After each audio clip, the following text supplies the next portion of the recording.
So normally, when we play games, or discuss games on tryouts, it's a game that, I have played, my guest has played, or y'all have played and told me to cover, like Metal Gear. We're covering one that, specifically my guest has played and you can't. Because they don't sell it anymore. As of, I think, 2018 or the start of 2019. Was it 20? It came out in 2018, right? I believe it was early 2019. Yeah. Let me double check myself because I made a documentary about this. As of the start of 2019, you can't buy this video game anymore. It doesn't exist. I found 2 German guys that stream it every week, and that's it. It doesn't. No. Good for them. That's wonderful. So everybody needs a hobby, and sometimes it's documenting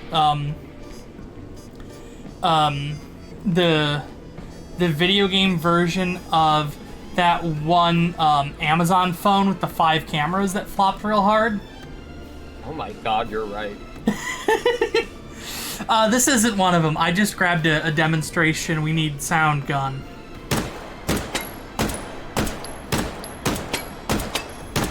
We're covering Overkill's The Walking Dead. It was made by Overkill, and it's about The Walking Dead. They announced it in, like, 2014. It came out 4 years later, kind of. That's right, sort of. It had failed several in 3 months. delays. Yeah, and it was in 3 different game engines at one point.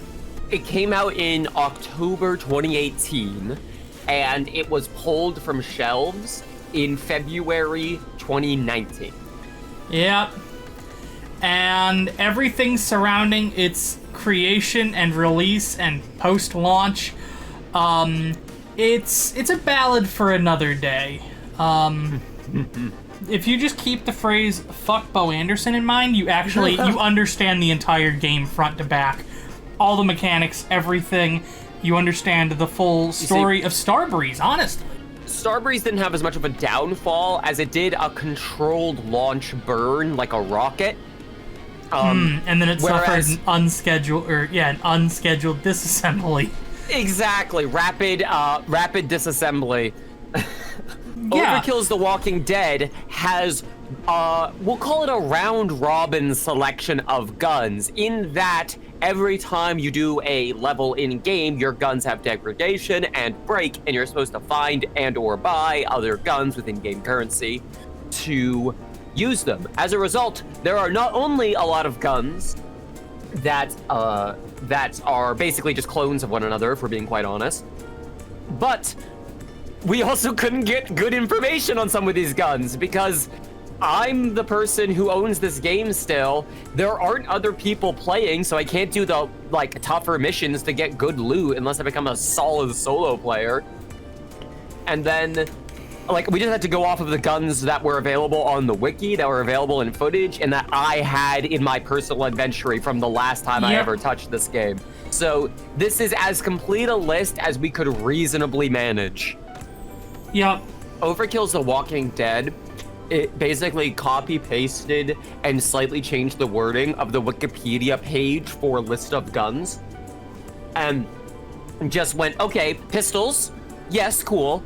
Now, to their credit, they did make some cool-ass designs for the logos for the fake companies that were largely borrowed from, there's just like this indie franchise they do that's called Pate that has these gun designs with these fake names that are like close to real life names, and they made these knockoff logos as well, which are adorable. Yep, but we need to start somewhere, and where better to start than the pistols. The most milquetoast roster of pistols you've ever seen. Are we talking the FIK P255, aka the Sig Sauer P226, or is it P226? Or is it P226? Or are you not even supposed to pronounce the P? I don't know guns. It's whatever you want it to be. In fact, I think for added bonus points, we're gonna call this one Stacy. Stacy.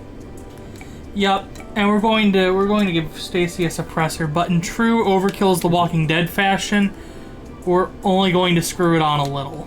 Stacy's gun is a lot of fun.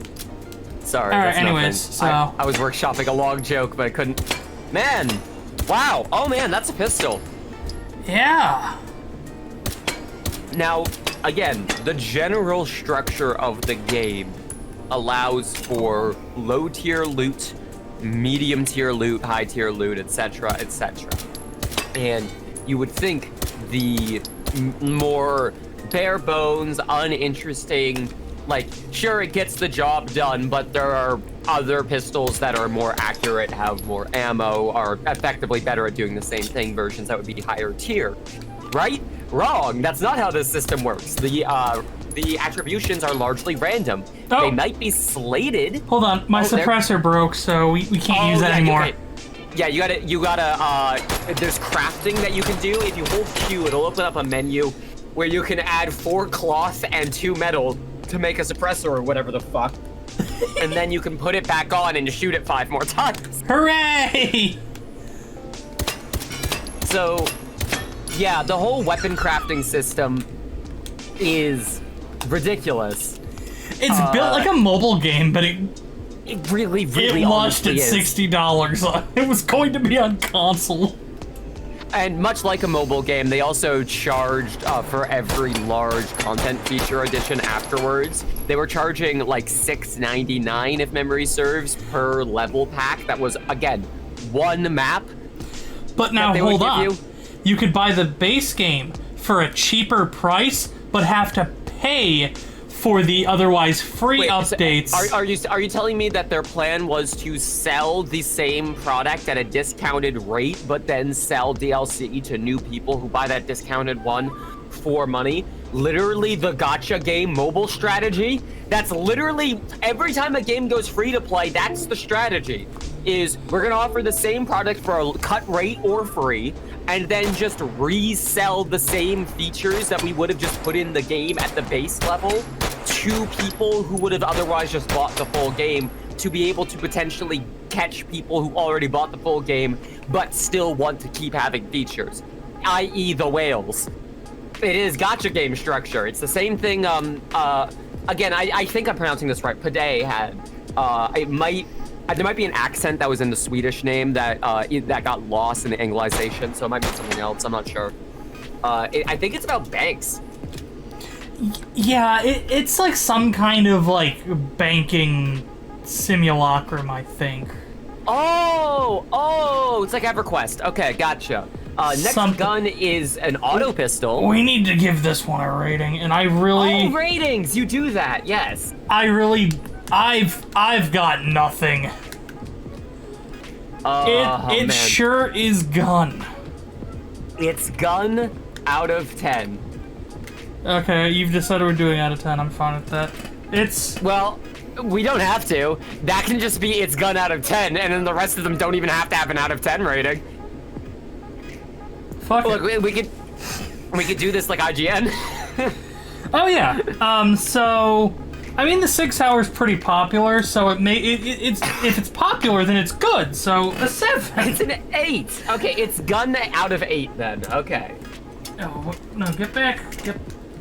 Get in position. Get the hell back over in like 5 territory. Yeah, we gotta push it back along with the fucking goalpost. Yeah. You're not even conceptually interesting. Look, I'm doing my best to not just be completely harsh on this game, because I know for a fact a lot of talented people worked on it. But it was talented people given literally 0 resources to make a video game. Yeah, exactly. Like, a talented salesman is useless in a desert of no people. Like, what do you want these artists to do if you change the engine they're going to be rendering in 3 goddamn times? So, speaking of which, Glock 17, otherwise known as the Strike 88. Now, this was one of my favorite guns in Payday the Heist. I forget who the developers of that one were, but that was my favorite bank robbing game. And I think it was also in Payday, the one these guys made. Payday the Heist was Sony.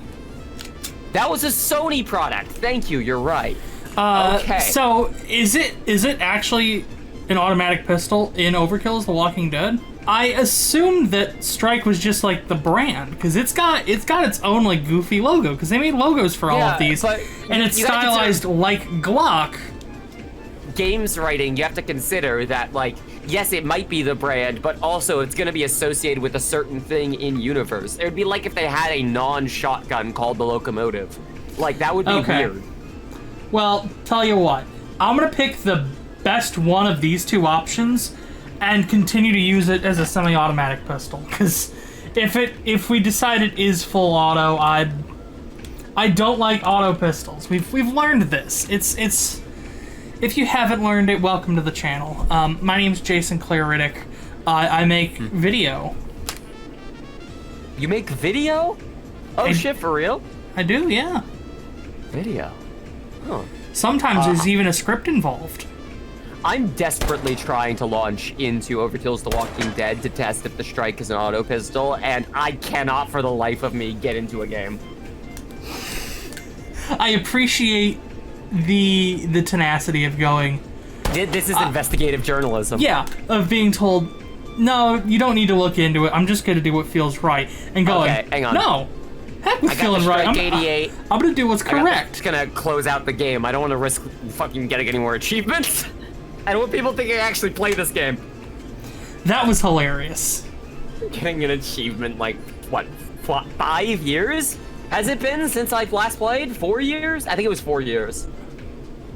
Okay, I can confirm the Strike is not an auto pistol in game. Woo. Unless there is a weapon like fire type button that I don't remember.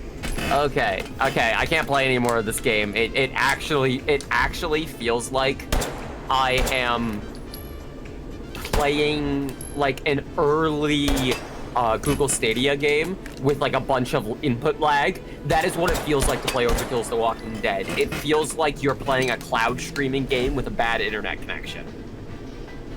Which is apt, because it's online only. Yeah, it's not an auto pistol. No. And here's another thing. It's just a fucking pistol. It's like, you know what would have been interesting? Is if it was an auto pistol, because then it would have had a distinct and notable difference from the goddamn Sig Sauer. So what's the point of it? I appreciate the flub of Sig Sauer. That's what we're calling it now. Wait, that's not what I have written here. How is it pronounced? It's Sig Sauer, isn't it? Is it sour? Sour? Sawyer? Sawyer? Hang on. I don't know. I don't know gun things. I don't even know I'm trying to correct you. Let's just read the comments when the video comes out. This is the hardest thing I've ever done in my life. Because stack it directly on top of that pistol. Just like make a perfect stack. And just like, this will be the pistol pile for all the pistols that are exactly the goddamn same. I'm sure gun nuts are going crazy in the comments, calling them the same. I'm not claiming the guns themselves are the same. I'm claiming in engine, in game, in Overkill's The Walking Dead, the differences were minuscule by design. Actually, one of these is a tilting barrel, and the other one's like, no. In the game, like, the stats are borderline identical. The idea is one of the two is gonna break, and then you go to the other one. Every single gun in that game is disposable. They made the flex play of guns. Oh, God. The Beretta 92G, or again, as it's called in Art Project Payday, the Bernetti 9. I'm going for the 92 full size, because this one's at the very least, a different color. I'm gonna launch into the game myself once more while you do this and look to see if there's any marked difference between these weapons or not. Oh, by the way, you can't skip the intro. That's fun. That's what we always want in video game. Oh, in game, I should note, by the way, it is just another like black metal nothing. Yeah, these weapons, all by design, are effectively interchangeable with one another. And the most noteworthy thing, in my opinion, is all of the statistics associated with mounting mods on them are largely agnostic to the gun and instead randomly chosen based off of the quality of gun, which is again random. It is not attributed to the pistol, to the design of pistol itself. So you could make an argument of one of these pistols should be the higher tier version of pistol, but in engine, there are gray Bernettis and gray Strikes and gray P255s, just as there are purple tier of all of those guns. And the marked difference, other than just number go up, is that they allow you to mount more mods on them. My gun is being blocked. Because that's realistic. My gun's being blocked by Stream Deck has an update available. Never mind, it's gone. Big Gun is funding Stream Deck. Who's Big Gun? There's just no way to know. It's that thing that guy brought to Agua Fria that one day, remember? Oh, God. You're a dork. You have to consider practical design when you're accounting for things like how many mods can we put on this gun, especially if your game is purportedly supposed to be realistic. This is like one of those things that those COD players make in the montage that uses the Rhythm Thief music. I'm going to, for the third time today, launch Overkill's The Walking Dead and try to replicate what you have made here with the Bernetti as close as I possibly can. Well, this is all classic, like all mods. You don't need to do this one. I believe I have a high tier Bernetti, if memory serves. I mean, fucking, who knows with this game. I do have a decent tier Bernetti. I can't put a gadget or grip on it. Hang on, let me find another pistol to destroy. You're saying destroy like you're gonna come back and be like, oh no, what did I do to this? No. How could I have done this? Why did I make my Overkill's The Walking Dead player experience so inadequate? Now, I would like to remind the viewing / listening. Do people listen to this? That would be a very chill thing to listen to. Audience, that the decision for which mods are available for the different weapon tiers, I am double checking, looking through, seems to be random entirely. So yeah. Yeah, okay, no, I have low tier ones that don't take barrel extensions. I just happen to have a lot of low tier weapons that can take barrel extensions. You would think maybe the RNG is slated, because it would make sense to me for the low tier weapons to be the ones that can, if nothing else, take suppressors in your game about trying to not be loud. I don't know. It seems like maybe you're forcing the players to fight an uphill battle, which encourages them to spend money on other things, except instead of real money, you ask them for real money for the maps instead, and you just ask them for the in-game script for these guns. It was like, again, designed like a gacha game is the only way I can really think to describe it. And it includes the gun simplicity of it. They streamlined a lot of features that were like otherwise pretty well fleshed out in Pade. Do an overhand throw. I like my underhand throws. But yeah, that works way better. Hey. I'm giving this one a point less than the others. A point less, you say? Because the slide's so open, and if you're trying to be resourceful in a post-apocalyptic scenario, you're gonna want something that doesn't jam very often. Your whole barrel's exposed. True. That was like the whole reason why they moved away from the Beretta during like Desert Storm and stuff. It's just like there are certain guns that aren't meant to handle those kinds of environments. Stop bringing them to those environments.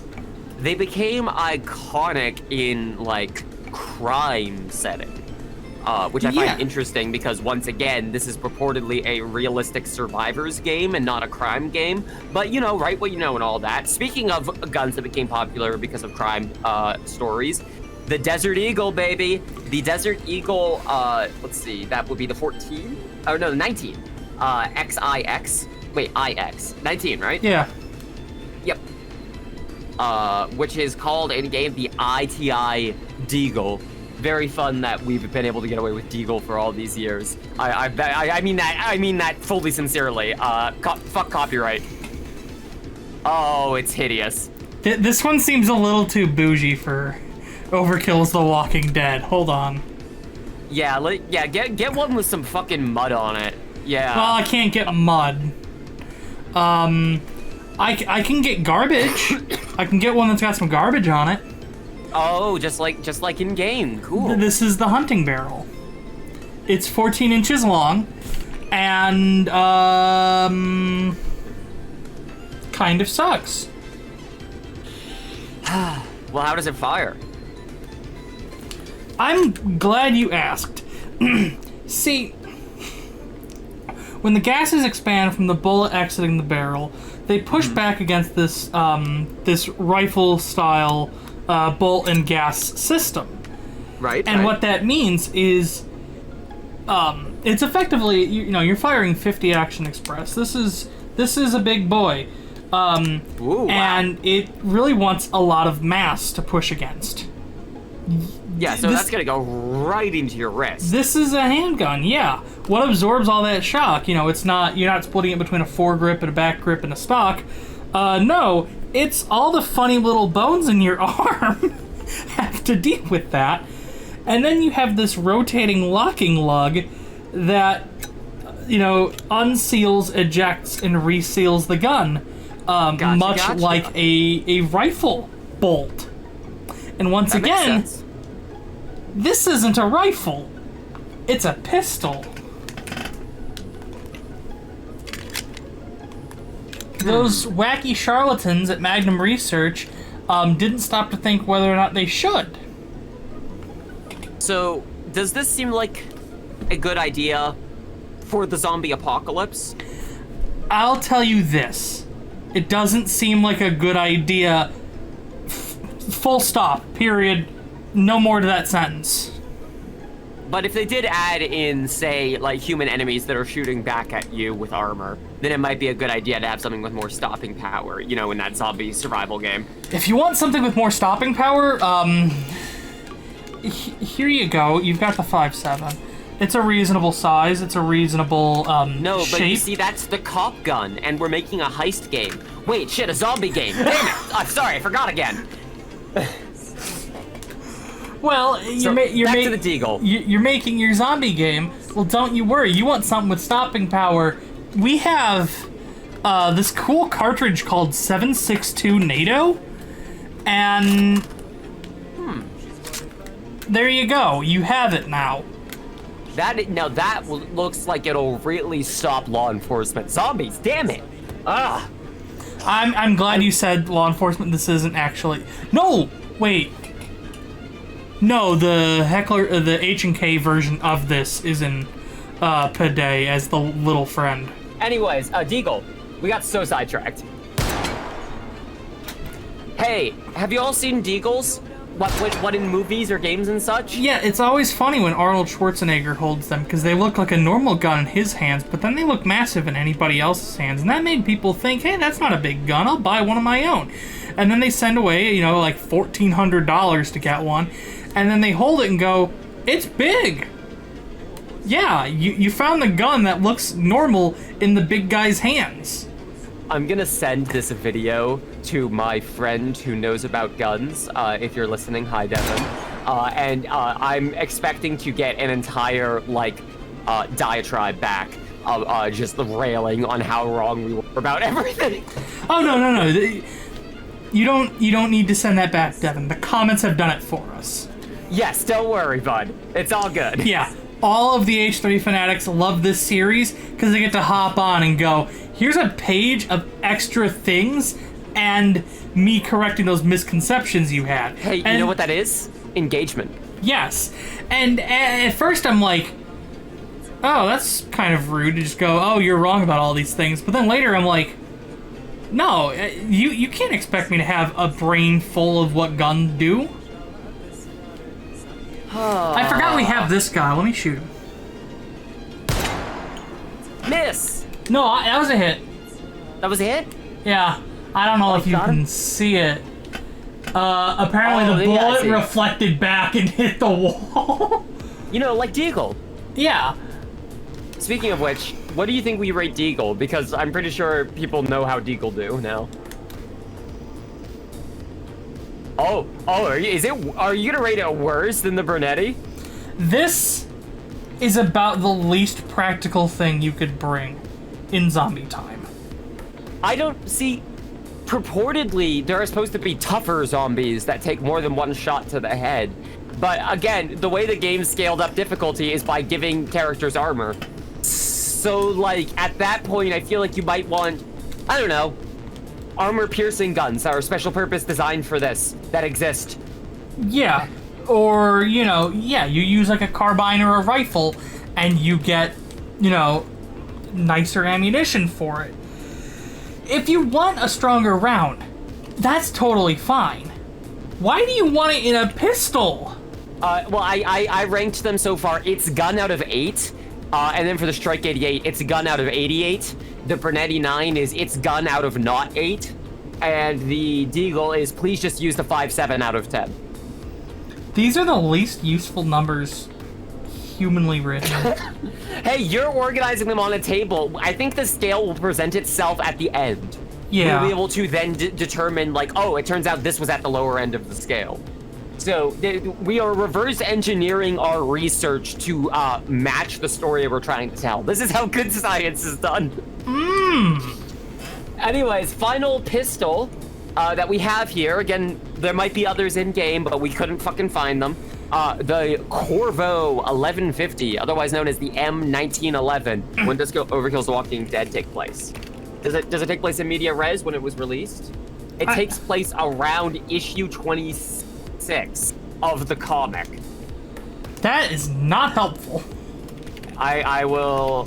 When did issue 26? I'm looking up right now when that's supposed to take place, ish. It was released or published originally in 2006. Oh, I want to make one last addendum to the Deagle. If you want to bring a Desert Eagle, bring the 357 one. It's thinner, it's smaller, it's got way less flip, and it's 357. Like, that's a cool round. Don't bring the 50. Don't. And I will also clarify that chances are Overkill's The Walking Dead takes place in about 2005, 2006-ish. So, which raises a lot of questions about a lot of the lore in-game now that I think about it. That doesn't make any sense at all. But also further emphasizes the point, I would say, of like, there was this big, you know, Americana movement vis-a-vis making our own guns, making our own shit, because of an event that occurred in 2001, if y'all remember. Oh yeah, I feel like that was that year before they, the events of Pixar's, Red. What the fuck is that film called? Turning Red? Yeah. Turning Red? Yeah, that film actually, the events of that film actually happened so in the year before. 9/11, Turning Red, guns, in that order, and something about killing a lot of people overseas for no justifiable reason. But also, there were plenty of other guns available other than the Desert Eagle. The rule of cool factor would have worked a lot better for, I don't know, the 16 different fucking revolvers this game has, which, by the way, we're about to get to, because the revolvers, to me, seem like a far more logical option than a goddamn Desert Eagle. If you're going for, like, no, I just need something practical, effective, mechanical, fucking, you got a revolver. You have several revolvers. We're about to get to them. How do you rate the Corvo, my friend? Corvo is here with the Beretta, because the fewer rounds... Let's get to these revolvers, starting with the Smith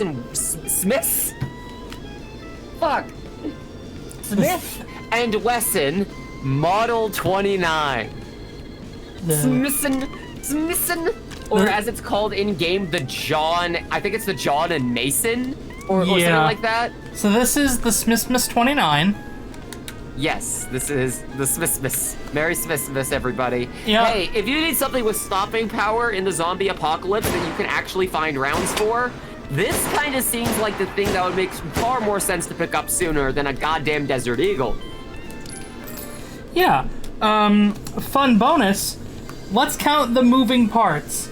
The trigger, the hammer, the cylinder, the swing arm, the ejector rod, and the linkage connecting these things, and the magazine, or the cylinder release. That's all the moving parts. I also, by the way, just looked up who uses Desert Eagles in universe in the Walking Dead story. As we're continuing on this tirade, and it seems they're most associated with Negan and the Governor. So, you know, yeah, the protagonists of our story should also have this gun that doesn't make any goddamn sense, and really only makes sense if you were just trying to... Whoa. Oh, fuck! You shot off your fucking ear, careful! No, You have 5 shots! No shot went off. I still have, as we can tell, as you look down the barrel of the gun. I realized that there's a new way to tell. We just have to look at the primers on the back. If I shoot one of these, because, you know, you get 6 shots, and that's enough to kill anything that moves. Now, if I look, one of them is dented. Dented, not... Oh, I see, it's the, yeah.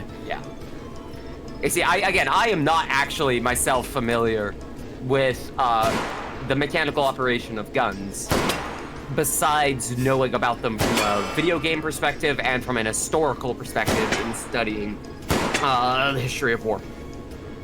So, I'm just going off of what I know about the story of Walking Dead, and from what I understand, something like this is pretty practical. You only one shot down from the Corvo before the M1911.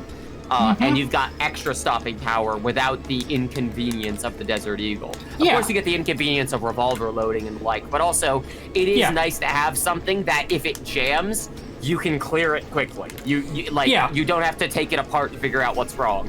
And if you want to take it apart, again, there's like 5 moving pieces and like 3 screws. And especially in a game that puts so much emphasis on gun maintenance. These revolvers make more sense to me. That's why there's fucking 4 more of them that we have to get through still, which is incredible. And there are a bunch of other guns that we actually physically could not include because they're not in this list. Yeah, God. They chose a lot of guns. They said a lot, and they used a lot of words to say very little, is what I'll say. Yep. You're getting a point above everybody else because, honestly, you're quite practical. You pair that with like a submachine gun or like a carbine that shoots fully automatic, I think you've got a match made in heaven. I'm marking it as practical. Yeah. Now the Bronco 454, otherwise known as the Tauros Raging Bull. So this is one of the most iconic weapons from Payday, and once again, does kind of feel like maybe it would be a more fitting weapon in a heist setting than a zombie survival setting, but you know. Oh, Brazil. You gave us the funniest pizza and just the most egregious revolver, Christ. Well, I can't say the most egregious. No, I was gonna say, like, it seems like an okay enough weapon. I mean, I don't know. I don't know much about the Toro. Let me look up in the real life out of curiosity. It a bit big. Here's a 38 revolver for comparison. That is big. Good grief. Let's go ahead and get the Smith & Wesson 500. This shoots a big round. It's about the same size. Let's get our dear friend, the Single Action Army. Okay, to be fair, it is a buffalo hunting, or at least that's how it's marketed, as a buffalo hunting rifle that is just about as old as I am. It came out just around the same time I did. Crazy. Exciting. But yeah. Yep. It was designed, again, for hunting buffalo, Cape buffalo, large Cape buffalo.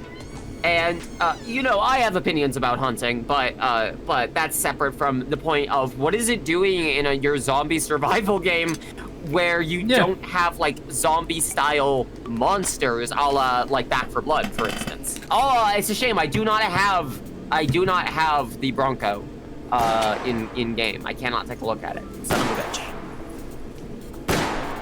How do I craft weapons? God, this whole system is designed to, like, take more time and effort to just maintain than to actually play and enjoy. What the fuck is a tournament flyer? What? Found in hell or high water. There's a boxing flyer. Oh, these are collectibles. I see. Okay. Those are cute. Okay, no, I'm not gonna make fun of world building. Alright, don't you worry though, we can still spin the 454. Oh, spinning, baby. That feels like a good way to hunt more than just buffalo by mistake. Yep. Outdo Cheney, motherfucker. I'm sure there's a fun, in quotes, story there. Yeah, fair enough. Okay, They are weirdly similar in terms of practicality, which is to say there isn't much. Thank God we're done with the excessive guns. Next up is the Smith & Wesson 327. That doesn't... that is the R8. Oh, right. Yeah, the R8 is just a 327 with a special chamber. Revolver, but with more bullets? Seems like a decent enough idea to me. The fact that this one in game is left-handed bewilders me a little, but, you know. Left-handed in game? In H3. Oh, right you are. Not sure how I feel about Smith & Wesson selling World War II style guns. Like, that, like, in the modern era, like, reproductions that are meant to mimic the aesthetic of World War II guns. Like, I don't know, it feels like maybe we shouldn't continue to fetishize a time of making weapons en masse very quickly to make a lot of money off of suffering. Like, I don't know, that seems kind of lame. And on that note, this gun seems fine, actually. I mean, again, revolver with more bullets. Again, zombie apocalypse setting, that makes enough sense. Like, all the practical applications of an easy enough to maintain and clean gun with the advantage of having 2 extra shots in the chamber. And I believe it's 357. It is. And because it's 357, it is... Wait, so what is 327 then in this context? I believe it's just a designation. I believe it's just a designation. Smith & Wesson Law Tarantula, how do you feel about it? Other than the fact that the one in H3 is left-handed, which I guess I'm fine with.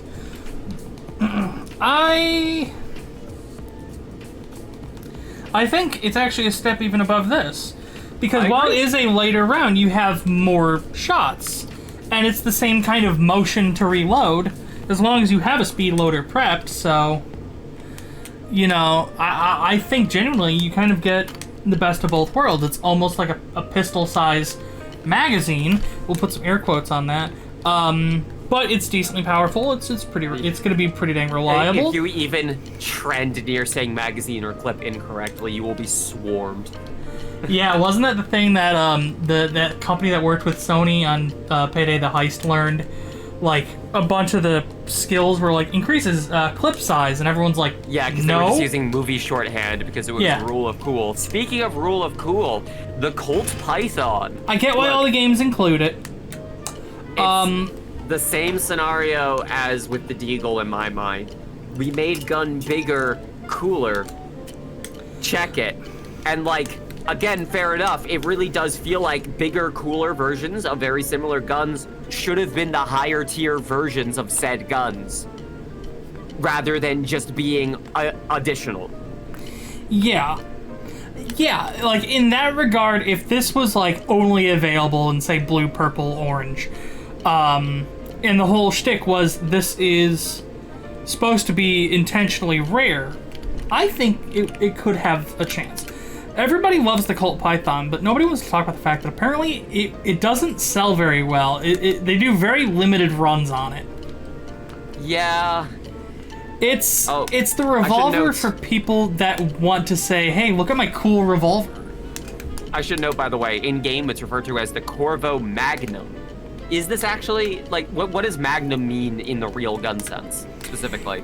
Magnum rounds and... Okay. We're gonna lay down some stipulation. I'm a dummy whose head's full of rocks. So, this is dummy head full of rocks understanding. If you want to correct anything we're about to say in the comments, do it from a kind place, not from a correcting place, because we are open to being corrected on this. My knowledge is that Magnum refers to the powder load. So the actual case itself is long. This is longer than a 38, which is of similar size. 38 can load 350. 38 revolvers can load 350. 357 revolvers can load 38. Okay. But the actual cartridge is longer, and there's more powder inside of it, which means this comes flying out faster. Theoretically, should do more damage. Which again makes more sense for, say, a hunting revolver than it does for shooting people.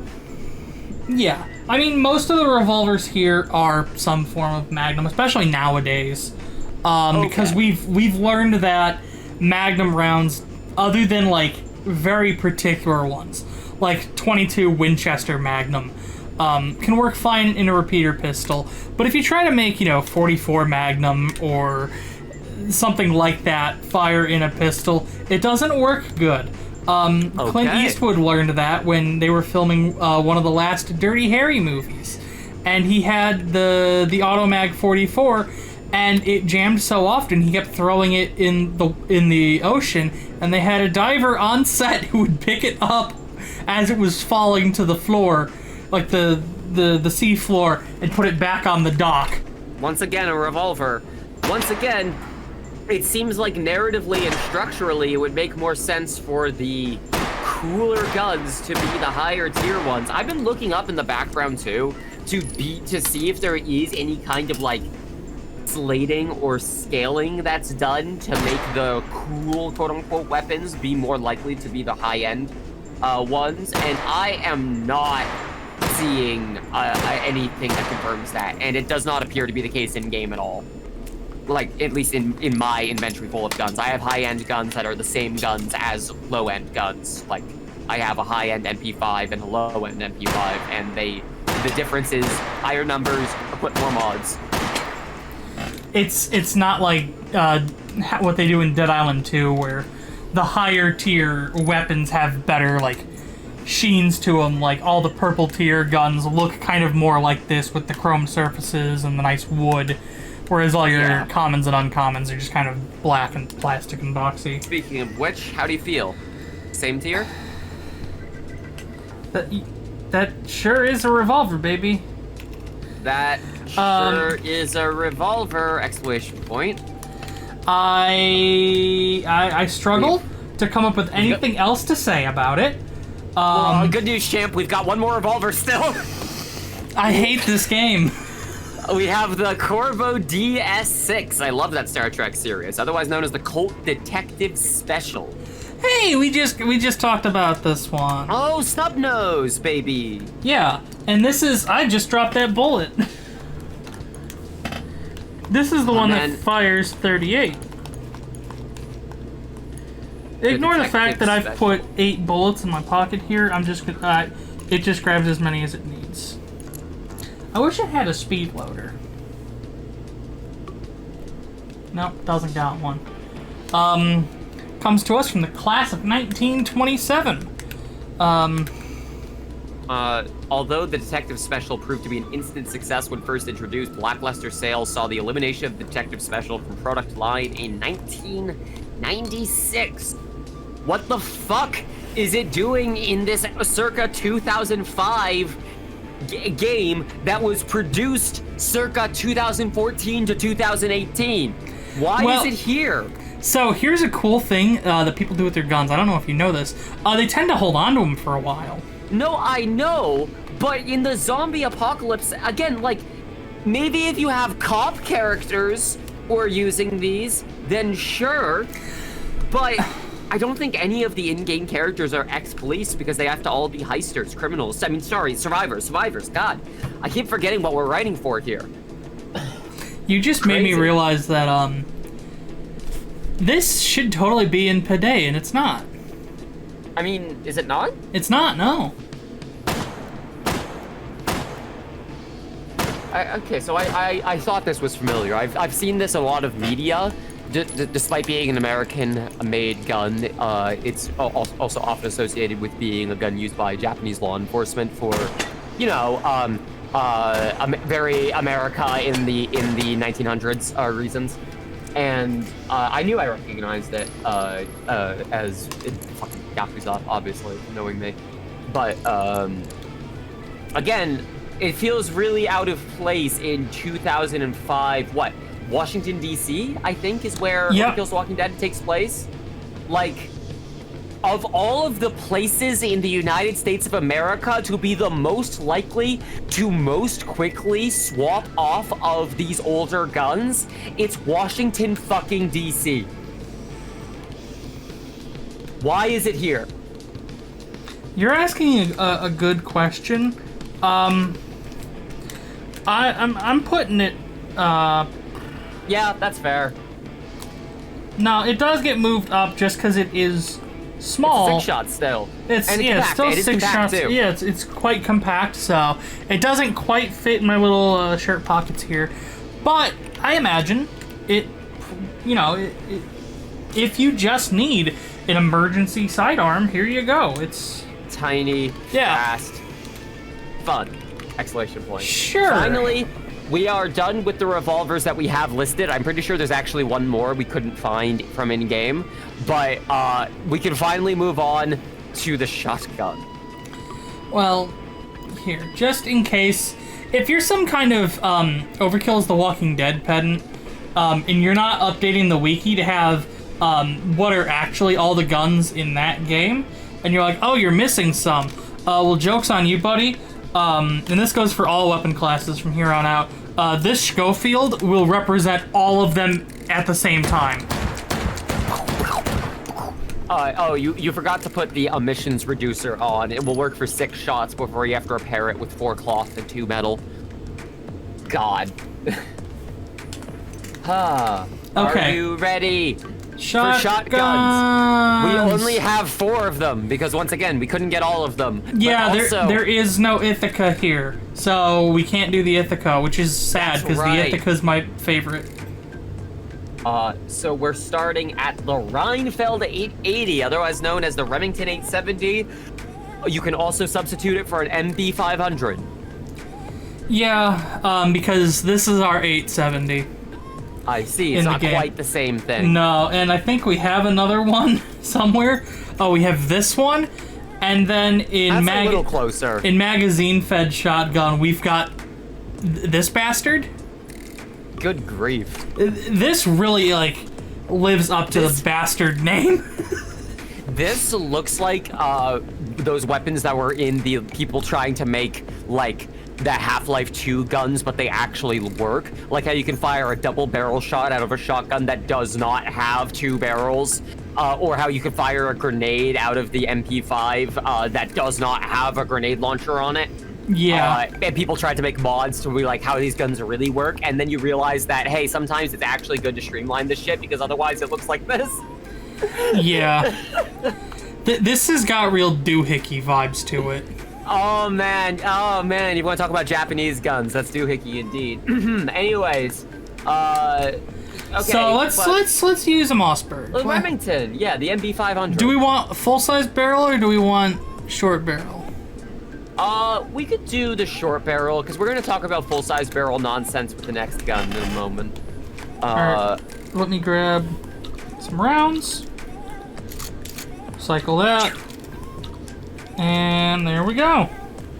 Now, again, shotguns are fairly similar throughout games. They're similar in a wrong way. I think I've talked about this before. Yeah, God, this thing is so, the shader on the metal is so gorgeous.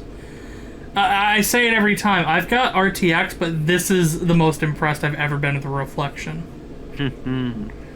Alrighty. Bang! Yep. Yeah, that works. So, it is a shotgun, and again, shotguns, generally speaking, especially if you're someone who doesn't live in the United States, shotguns are some of the more common weapons that are bought for, home defense, particularly in rural areas. So, rural Maryland, around the D.C. area, it would be not that surprising for there to be a lot of shotguns around. So this I buy. Home defense, maybe something a little bigger than a varmint.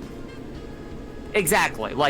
Obviously there are there's a larger discussion to be had about purchasing anything larger than a fucking single-shot shotgun for home defense that this isn't really the place for it. I'm not going to talk about it, but I will say that in a zombie apocalypse setting, it makes total sense to me that you'd find a bunch of these shotguns laying around.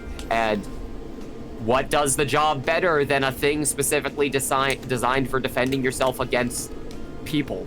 Yeah, so I'm putting it 2 steps above the R8 here.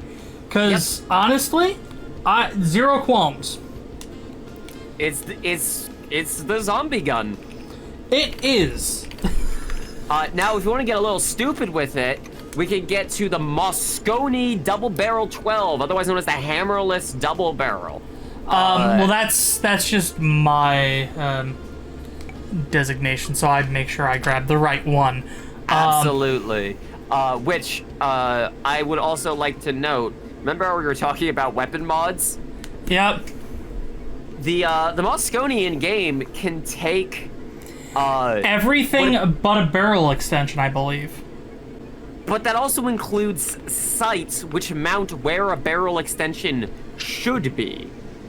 And you can show the screenshot in game here if you like. I'll send it to you of what appears to be a bayonet coming off of the front of the Moscone. Oh, right. Because you can replace mounting. Yeah, you can add irons to it. Exactly. You can add iron sights onto it, and they mount where an extended barrel would be. And again, double barrel is again a common enough thing to find in the United States. Now, when you said sight all the way where the barrel extension should be, in my head I'm thinking like this, and I'm like that. Oh, champ, you're not far off. If you do that with irons, then basically that is what it was. Yeah, but like just the idea of just putting a normal sight one on a double barrel. But these are fairly. I see quite a few of these in the city I live in because they tend to be bars or like more businesses that expect to occasionally have rough and tumble crowds, usually because of alcohol. This is a very common thing to keep behind the bar because it's pretty straightforward to use, and more than anything, the idea here, I don't know if I agree with this or not, is that the appearance of it is usually enough to dissuade. So it is a common thing that's associated in zombie media with being like, say, a group leader or like a town leader, like will have this as being like their weapon of choice because it's just the threat of the gun that is more important than the effectiveness itself.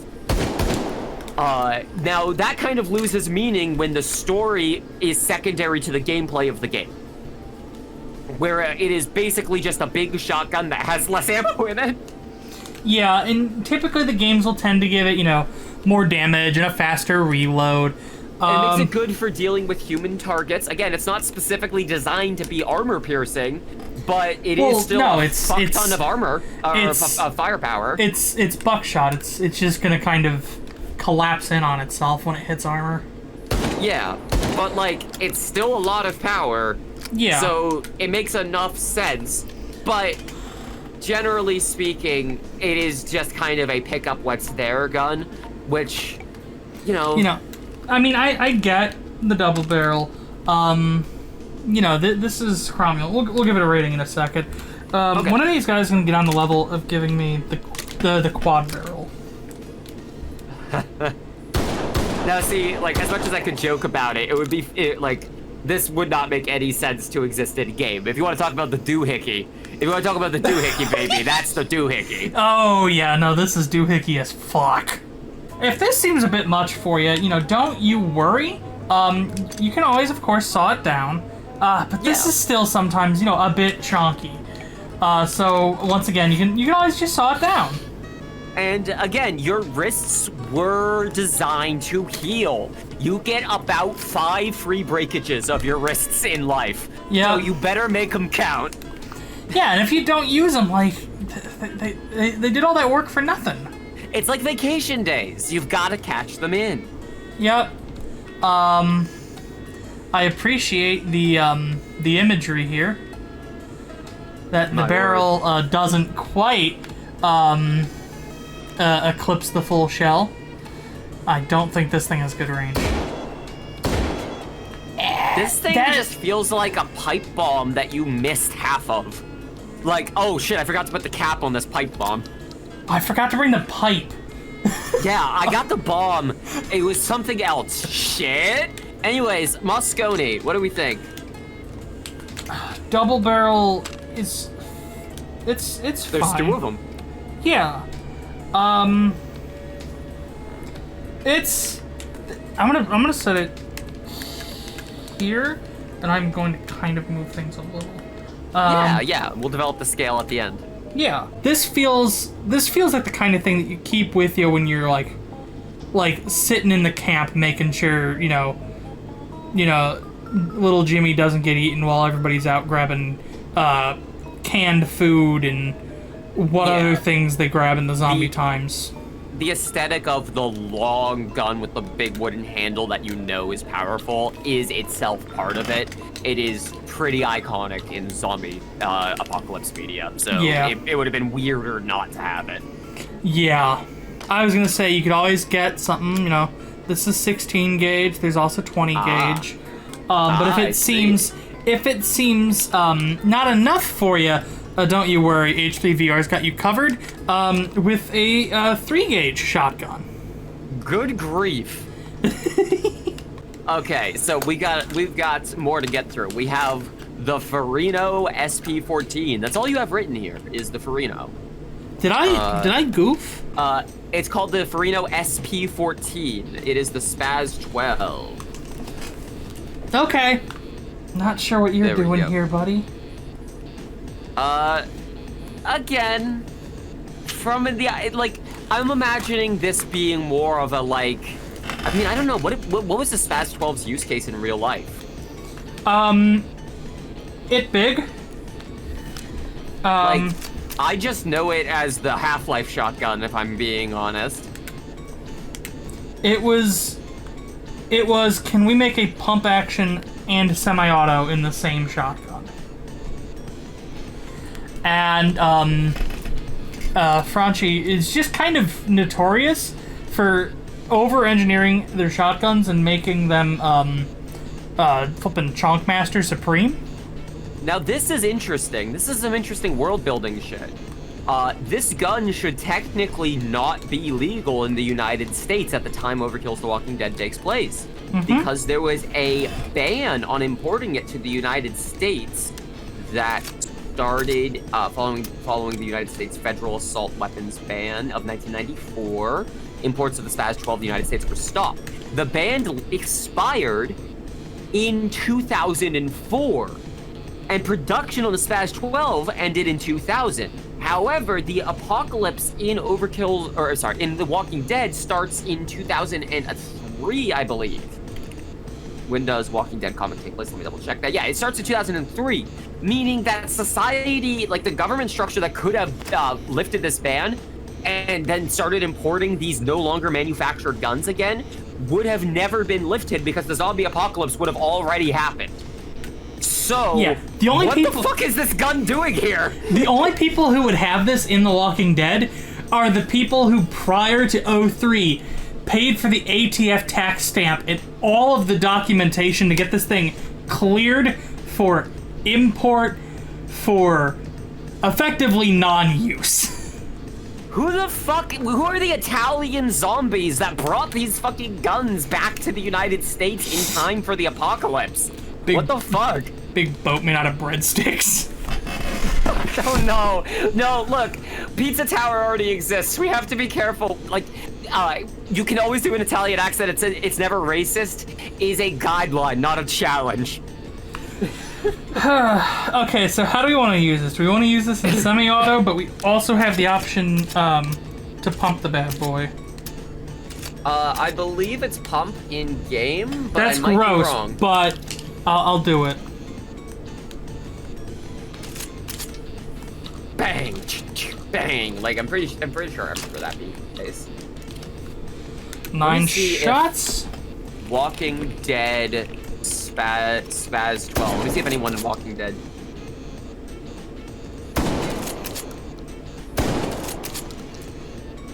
Appearances. It's only in the TV series.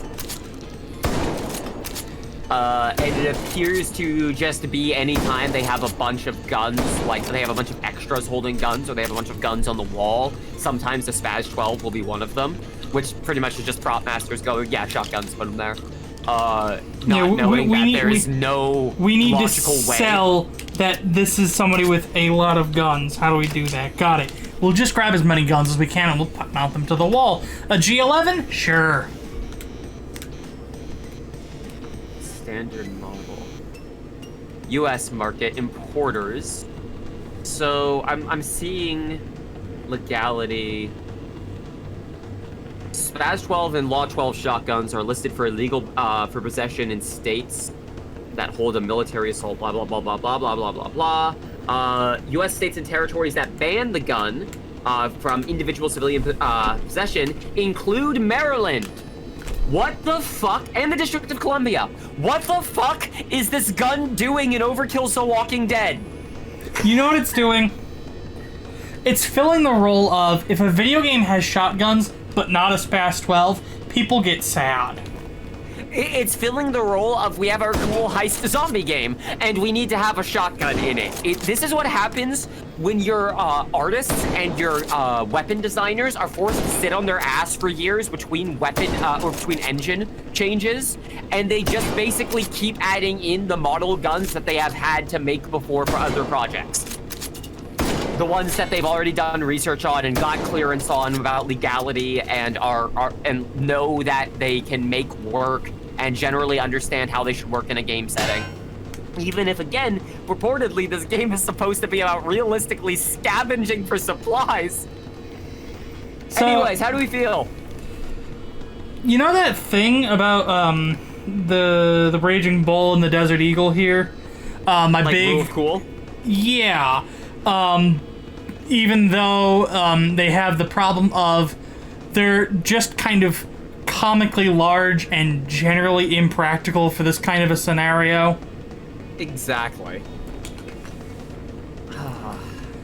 Because here's another thing we gotta consider. When this breaks down, because this is a combo action, and you can switch between the two actions by moving the pump forward to put it into where did my shotgun just go? Why is it out there? What the fuck? Honey, you already spent time at the range. You gotta come back in. Yeah, go inside and set yourself up where you belong. There, yeah, there we go. The safest way, loaded and propped up with the safety off. You said it like there's just it's unloaded. Also, I don't think there's safeties, at least not on these. Hey, well, don't worry about it, because we're going old school. Back to the Brunetti, baby. We're talking the DT-11 over-under shotgun, known in-game as the Brunetti S95 OU over-under. This feels like a Beretta product, huh? Italian Republic, it might actually be. Now, what I'm looking up real quick is there's actually a another over/under shotgun in Paday that was added in March 2015. That is largely the same weapon.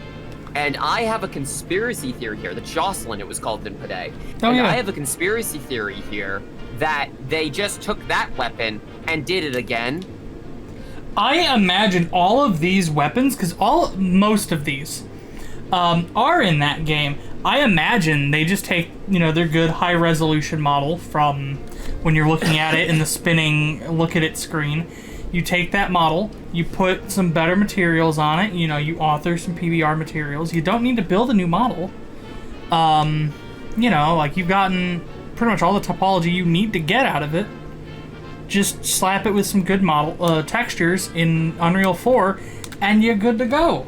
So I imagine that's probably what they've done, because what I enjoy about that is these guns from this game about rule of cool heisting bank robbing game fit in great in your realistic survival horror setting. They mesh right together. Yeah. Oh god, those shells don't just eject, they fucking launch. Jesus. You know, when are they going? You know, they added a metal storm to Payday. When are they going to put that bitch in Overkill's The Walking Dead? Yeah, it seems silly that they haven't updated yet, but I'm sure the console release is just around the corner. So it is an over-under. Yep, it's a double barrel for people that want to feel like royalty. And I'll be honest, I do. Be polite. Behave. No, Jocelyn? don't go that direction. Oh dear. It's on. Oh dear. No. Oh no. Oh man, that's gonna go off at some point. Oh gosh. It will only go off if I pull the trigger. Or if it lands on the trigger. Not in H3, it won't. So let's move on to something you can just set on the table, the submachine guns. Now, this is a little-known product called the MP5, A2 specifically. Not the Shadow one. Oh. Well, now that Yeah. you've said it, I do need to actually demonstrate it here for our viewing audience. It's considered a carbine. Here it is. It's an MP5. You probably remember that iconic video game with the guy with the big cartoon gloves. Sticks the magazine in, twists it, walks up, pumps the gun, and then skates away to go do badass stuff to Crush 40 music. It's in this game now, but it is only single wait. fire. Glover? Yeah. I don't even have the brain power to handle the words that just came out of my speakers right now.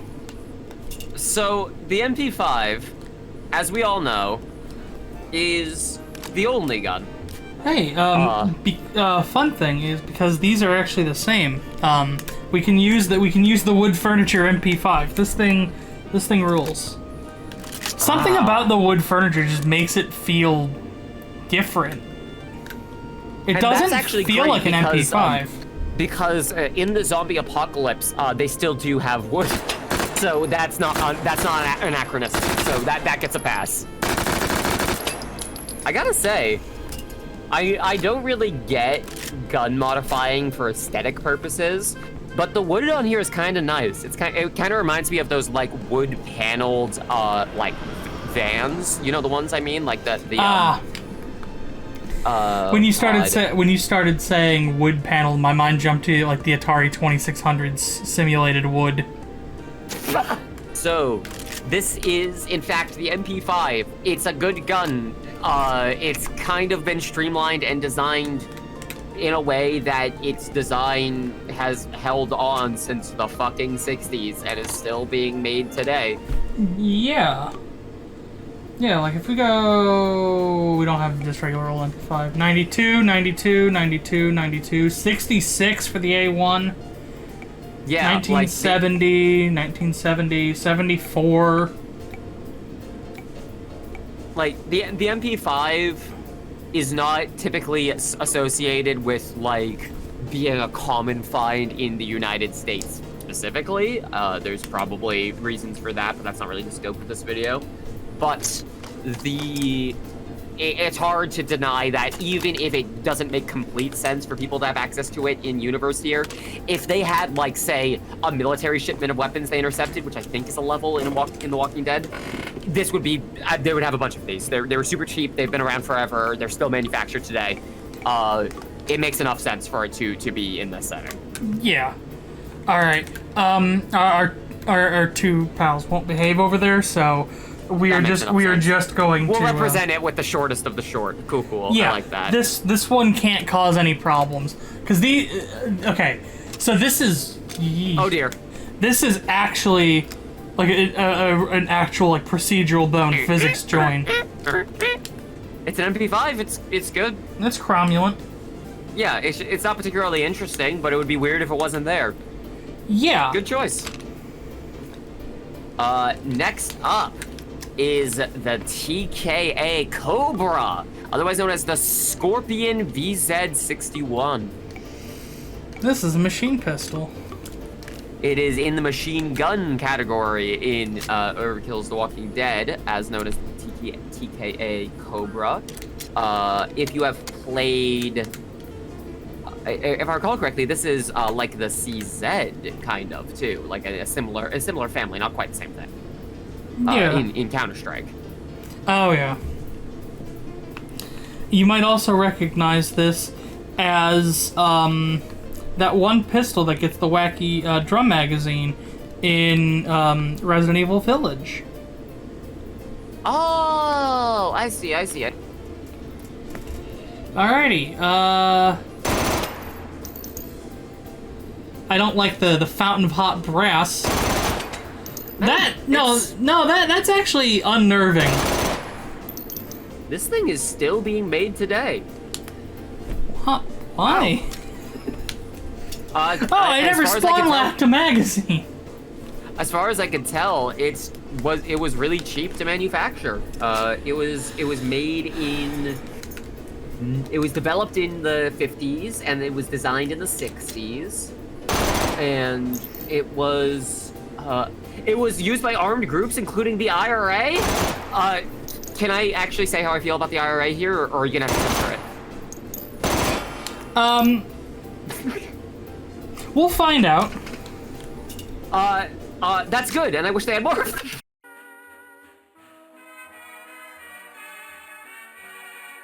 Anyways, welcome back. Now, here's something I find interesting vis-a-vis this weapon, the real-life version of it, Scorpion.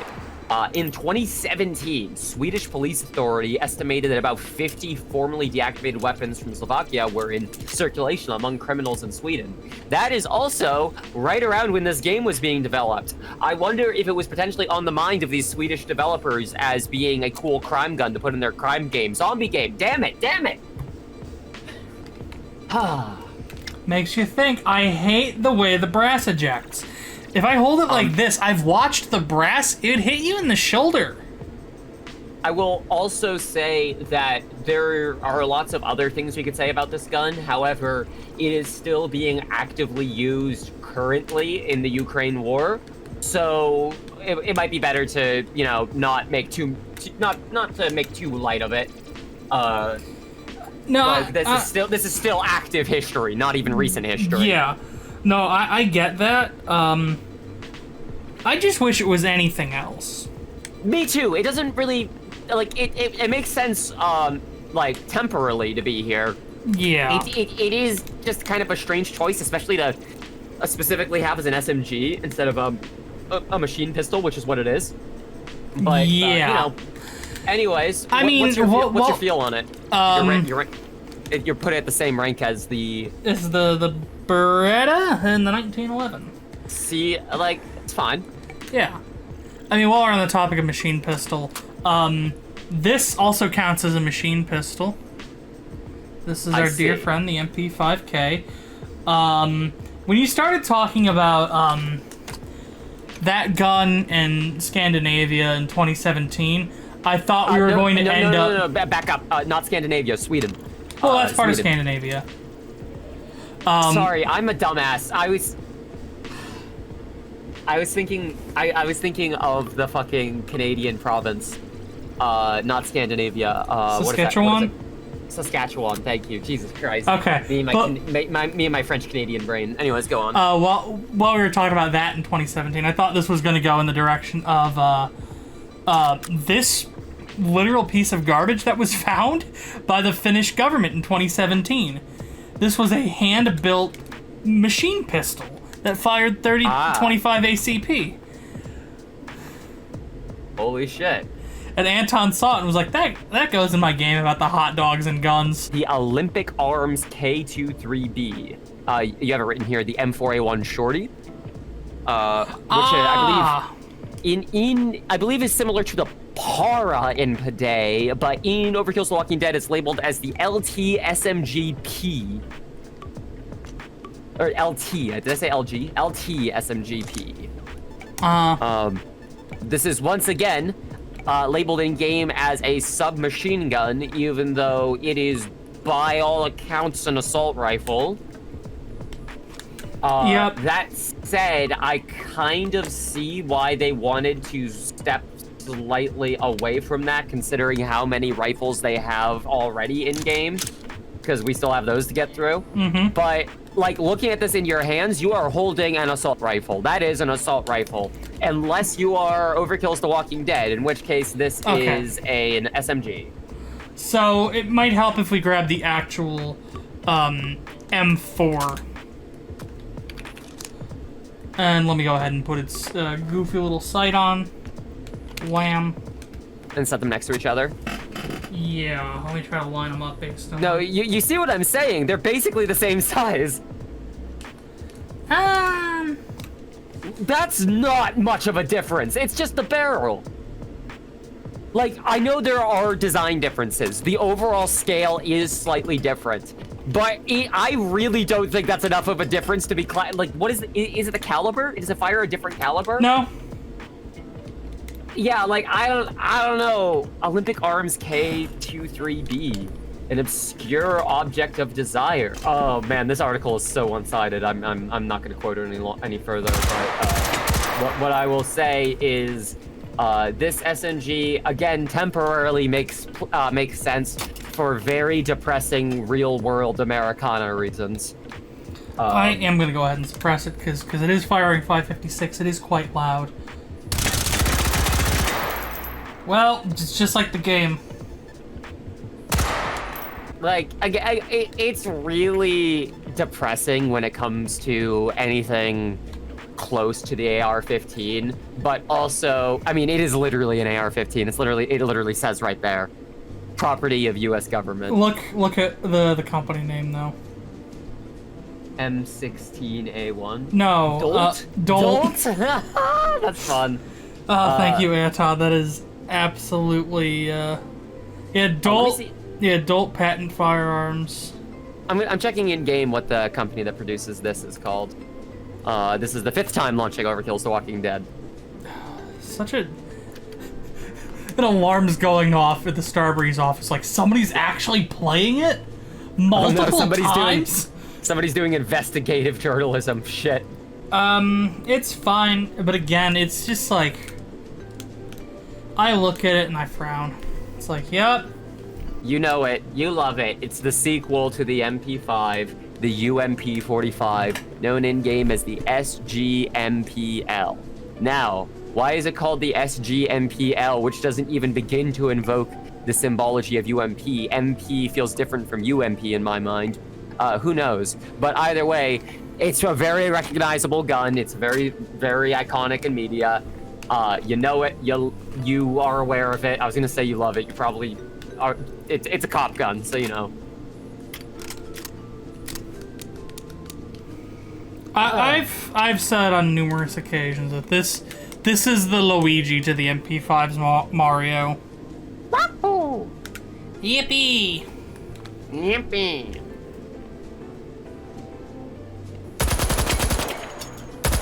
They also had several recalls in 2000. That's fun.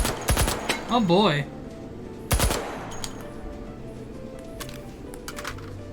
I also love every time I look up an article on a gun and the Wikipedia page says something to the effect of this page may have been edited in exchange for undisclosed payments.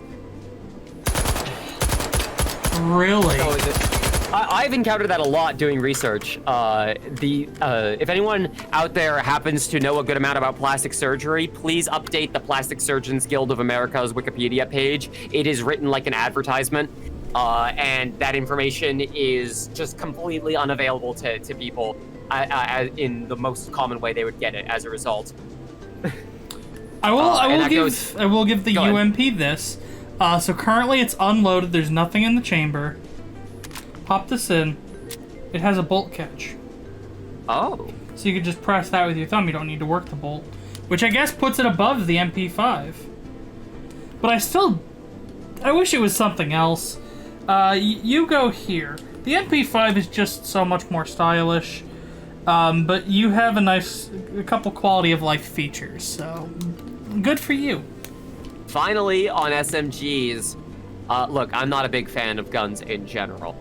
However, I do enjoy myself a Tech 9.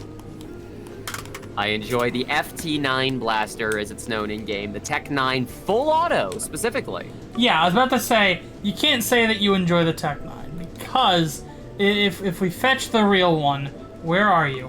What? Yeah. Oh, you enjoy the Tech 9? Wow, look at this. Yeah, it's specifically the full auto version is where it's at. Nah, what you enjoy is the when they modify it for full auto and you get to go, haha, it go full auto. Now, here's something that's fun. This is a Swedish/United States gun, so it makes sense they would want to include it and all that. It was also used in, you know, some again bad, horrible ways in the United States. So the association of it in the U.S. is a little bit different than it is in Sweden. It also stopped being produced before the game would have taken place, this specific model they have in game. And again, people do keep guns, but I'm pretty sure that these were banned in the United States, given, you know, I'll just fucking Columbine. Yeah, fair enough. It was banned in the States. It was thought that this would be very easy to convert to full auto, even though that is not really how guns work, but I kind of...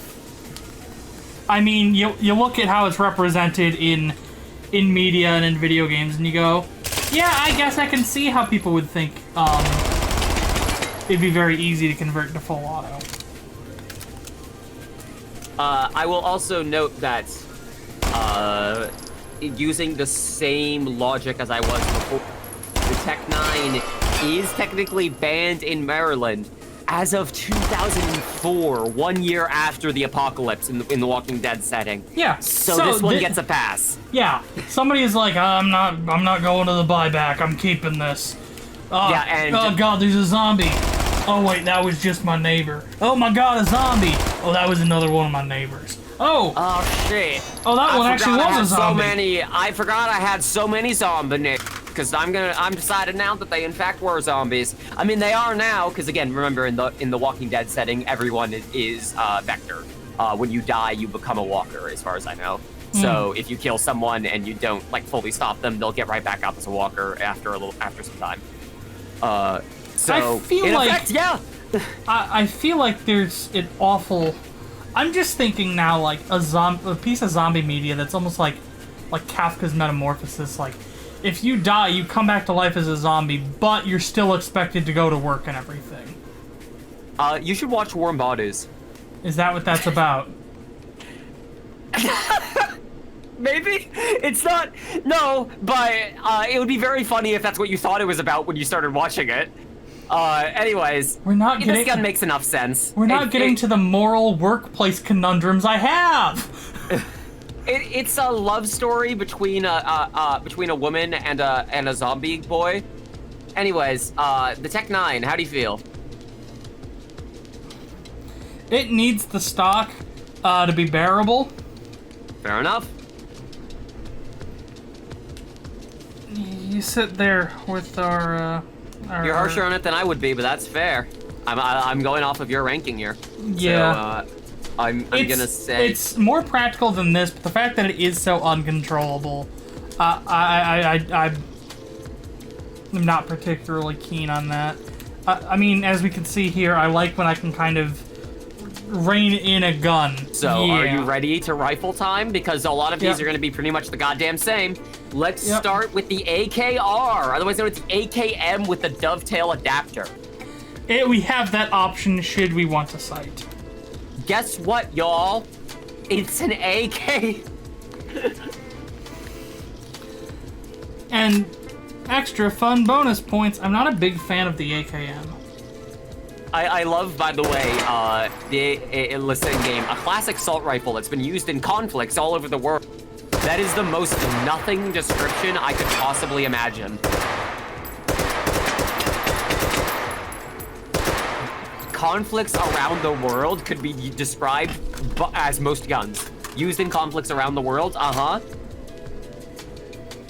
Congratulations, Overkill. You've described the entire history of conflict. It's an AK. I'm putting you here.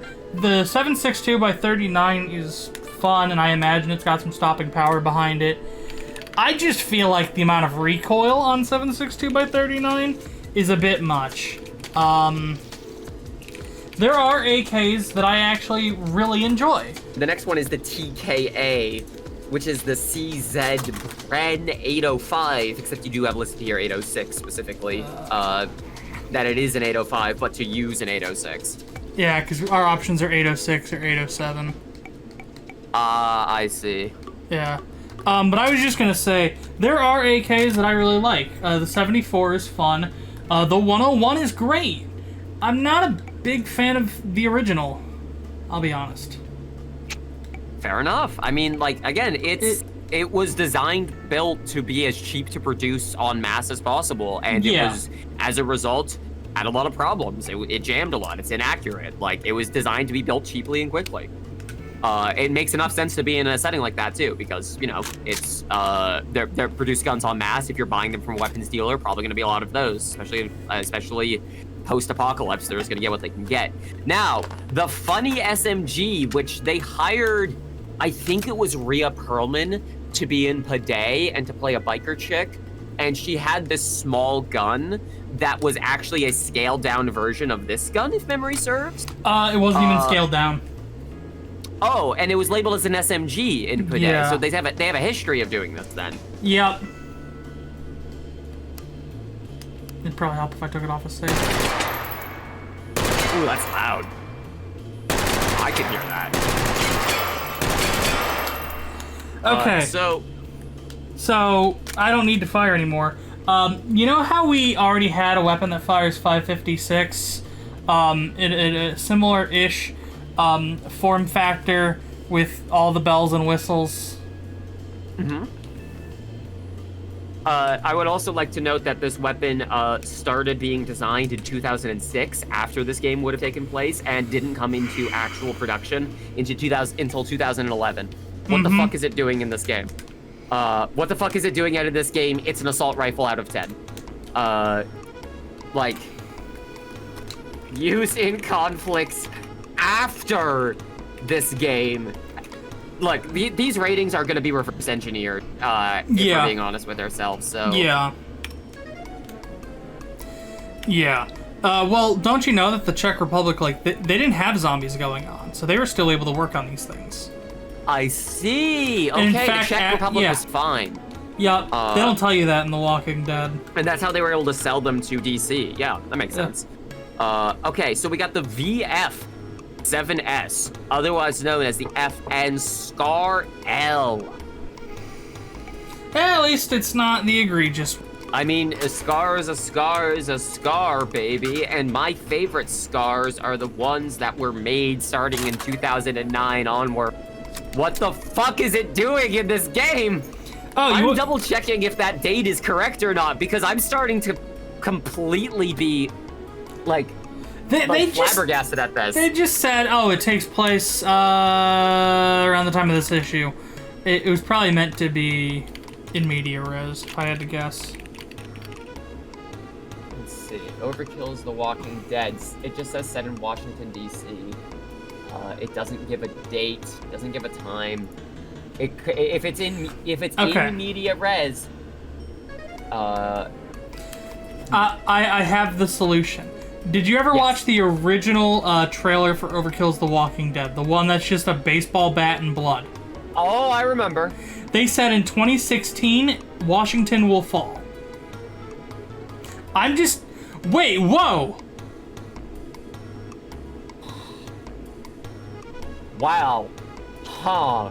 Also, they really do seem pretty firm that it takes place when Rick and Co. go to the governor in story,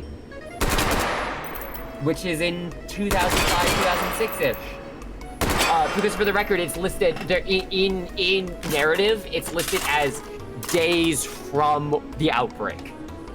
So it's a little harder to get an exact timeline here, but they did specify what issue it should have taken place in, which was day 178 after the outbreak, If the outbreak started in 2003, that would, let me do some math real quick. This is me typing. Oh wait, I have a keyboard, hold on. That would still be 2003. So, what the fuck is this gun doing here? It's almost a decade out of place. You know what's you know what's the worst part about all of this? It's just another way to shoot 556 that's almost indistinguishable from the other ways we have to shoot 556. You can shoot 556 out of 8. The Corvo VAR 4. Are you ready for the exciting weapon that is, get this, the M4A1? Now, I just... Fucking wow! I just, before we proceed any further, I just need to know, maybe you might be able to help me. The M4A1, is that just another way to shoot 556? Okay, well, I'm on the Wikipedia page for the M4A1. What's crazy is I was actually already on the Wikipedia page for the M4 carbine because we were looking it up earlier when they already had this gun with the barrel cut off as an SMG. Like...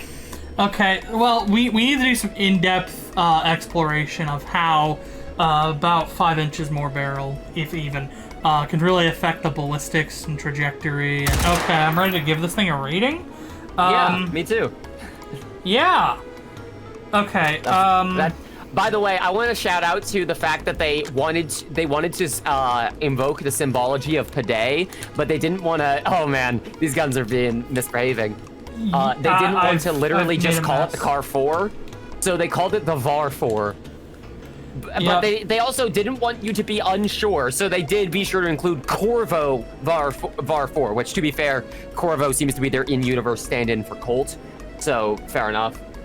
But also, yeah, it's the VAR 4 because it's the Car 4 because it's the M4, the heisting gun from the heisting game that they also just put in this one.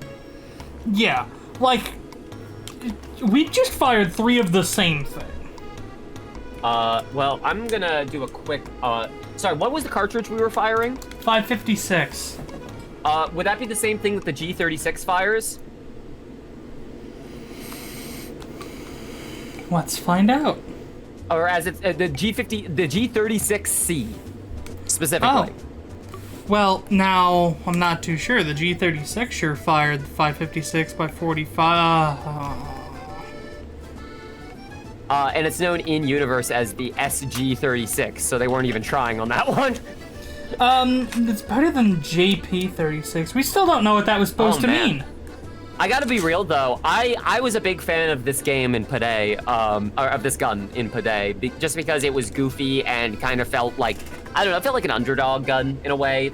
Yeah, I get that. My 2 favorite things about the G36 is that the XM8 is just a different plastic shell for this gun. It's a cooler looking plastic gun, or plastic shell, but that's it. And then also, if it looks a little familiar, if it looks a little bit like a UMP, don't worry about it. Oh my god, how did I never notice this? Christ. Don't worry about it.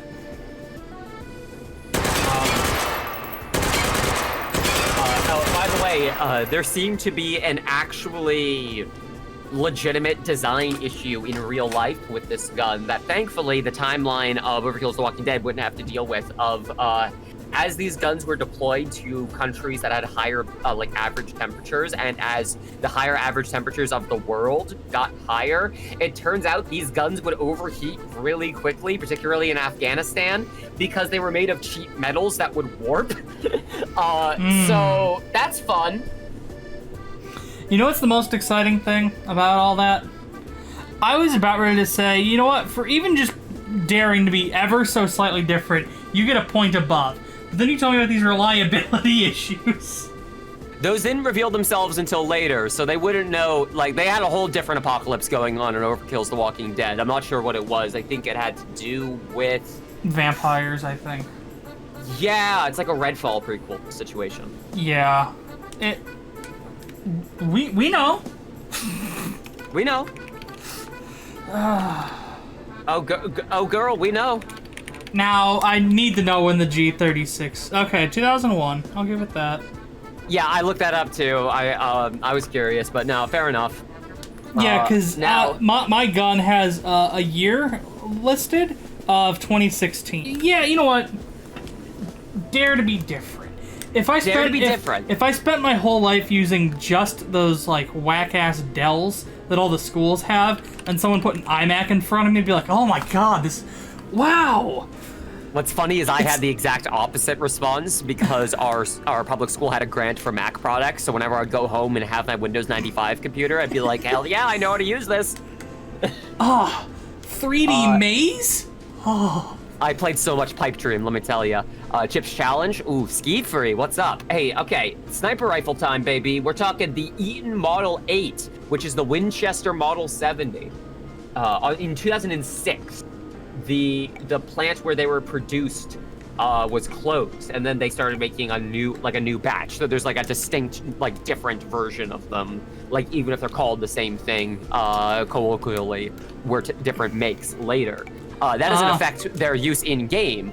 However, it's just a fun little fact for you all out there is that there are two different things called the Model 70, as it turns out. For a practical comparison of the same thing still being different, that people watching this might be familiar with after you shoot, bang, is if you know the difference between original model GameCube controllers and the reprints that were made for Smash Brothers. For I think Smash 4, and then they did different reprints later for Smash Ultimate. The reprints used the same plastic shell, but they had longer cables. At least I think they had longer. It might have been shorter. They had different length cables. Pretty sure they were longer. And they didn't have quite the same trigger mechanisms. The triggers felt a little different. So even though they were purportedly the same controller, there was just a little bit of an actual functional difference just in terms of design. It doesn't matter if you're using the same mold or not, if you're cutting corners in other ways, or indeed, if the original materials you used turned out to be potentially cancer-causing materials or what have you. That sometimes is what the actual reasoning is like the cheap plastic we were using in this old version turned out to be super dangerous, so we don't want to use that again. Oops, sorry about that.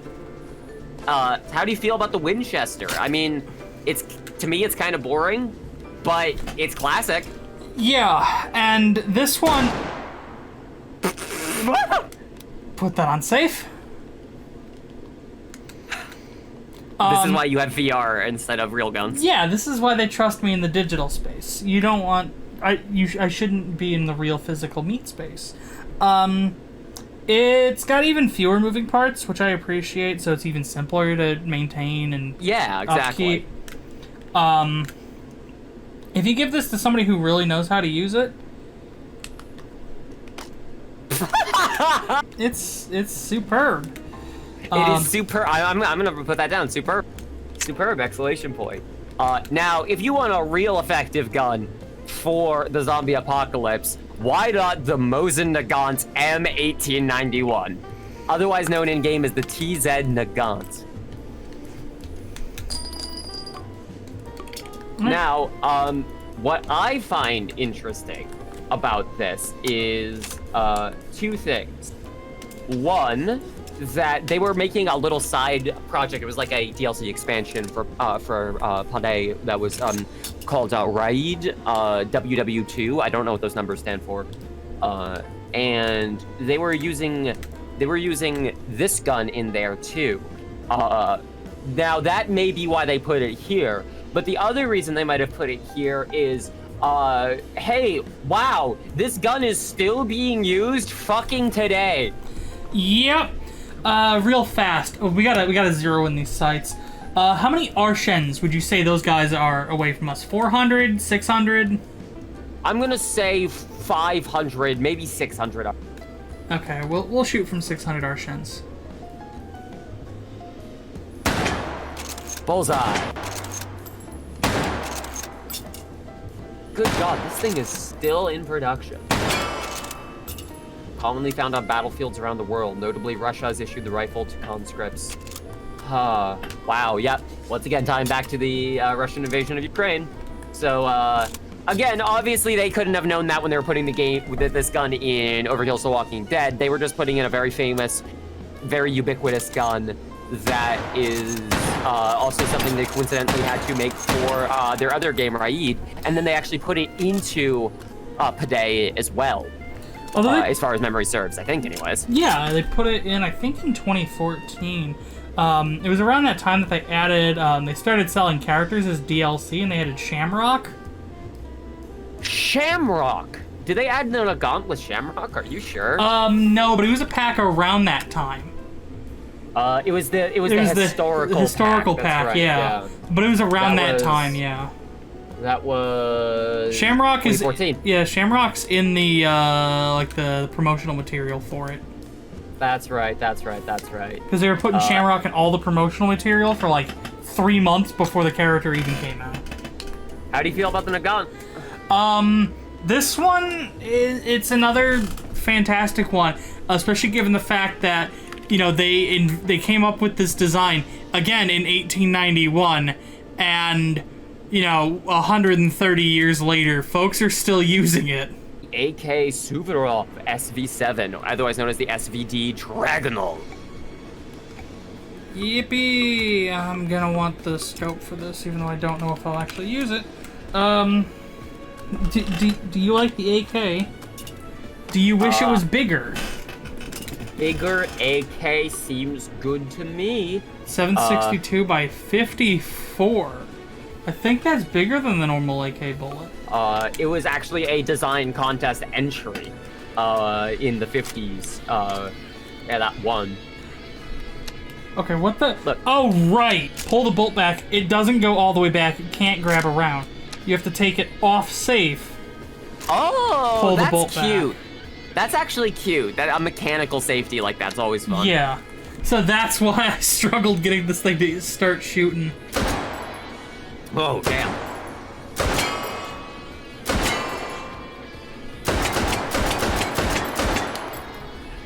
Alright, we got our 10 shots. Let's go ahead. Oh, nope, you gotta sit on the gun. It is technically possible for it to accidentally discharge as the bolt pushes an unfired cartridge into the chamber should there be an obstruction in the firing pin channel from poor maintenance or, extreme cold. Thankfully, I didn't have to deal with that much in Russia. And you're definitely not gonna have to deal with that in, the world of The Walking Dead, Hobbs, survival of the fittest, scavenger world. I will say, it at least makes a little more sense to be in, DC in a post-apocalyptic era with it climate-wise. Same deal with the not a UMP from earlier. The defects in it from the metal warping wouldn't have mattered as much at the time in the area. Yeah, but you're gonna want. It's cold, but not that cold. Well, I'm saying having to maintain it. And if it gets particularly fouled up, it can misfire. The fact that it can misfire if it gets jammed too much, as opposed the fact that it can fire an extra shot as opposed to just not firing is hilarious to me. So keep it clean.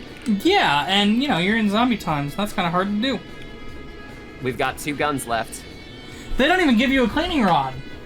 What the fuck? We got the Springfield Armory M1A, the M14, known in-game as the SA M308. Another one from Payday the Heist, which I think at some point might have had a crossover with Payday, but I'm not sure. I could look that up, but I've done enough research today. Yeah, stop. We're not using the computer anymore. No more computers. M14. Did you like the M1 Garand? Did you wish it had a box magazine and fired 7.62 instead of 30.06? I have exciting news for you, pal. It exists. It's real. And there it is. And we've done it. This is my favorite, one of my favorite weapons to use in Payday the Heist, honestly. I am a big fan of quick sniping, and this is very good for that. And again, in a setting a la The Walking Dead, if you are a sniper, it is nice to not have to hold the bolt between literally every goddamn shot. So it is It is, in my opinion, a practical enough weapon that makes enough sense to exist here. Yeah. I don't know if I need to fire more of it. It's kind of just the American flavor of this. And then we found... The American flavor of the SPD? Dragunov. Yeah. And then we also found the SA-A144, which, to my eyes, looks similar-ish to this. I'll include a picture, and you guys can say, hey, that's an H3. Or you can be like, what the heck, that's not an H3. Yeah, you can vote now on your phones. We've had too many guns that make sense to be here, so we've got to talk about the Arctic Warfare AWM, the AIM-90M. The AIM-90M, let's look this up in real life, shall we? The AIM-90M Wikipedia. Oh wait, no, that's the AIM-9 Sidewinder air intercept missile. That's not what we want. What was the real gun the op was based on? Arctic Warfare Magnum. Arctic Warfare Magnum 90? AWM. Okay, here, I found it. Okay, it started being developed in 96. So fair enough then. Can you help? I don't know why this isn't working. What? Oh, are you trying to quickscope? Yeah. Okay, so are you using QQ to do it? Because that's the usual go-to way, but it doesn't actually matter anymore in CSGO. That was actually removed in, pretty early versions. There are some servers that add it back in. But, overall, you probably want to go back to playing 1.6, if you want to do that. Hey! What the fuck is this gun doing here? This is having a laugh. It's here for a laugh. This is not a gun that would be impossible to be in the setting, all of the ones that were developed after the game takes place. But, it is a UK gun that was not, as far as I can tell, used in America.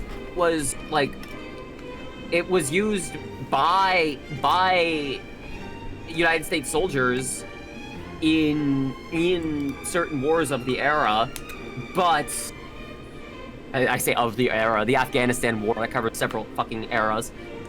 Anyways, it doesn't, why is this here? This is ridiculous. This is a ridiculous weapon to exist in this setting. Wasn't this only in Counter-Strike because, the developer, the CS mod, thought it was a cool gun? I swear that I heard somewhere that one of the original developers of the Counter-Strike Half-Life mod modeled and added an Arctic Warfare just because he thought it was cool.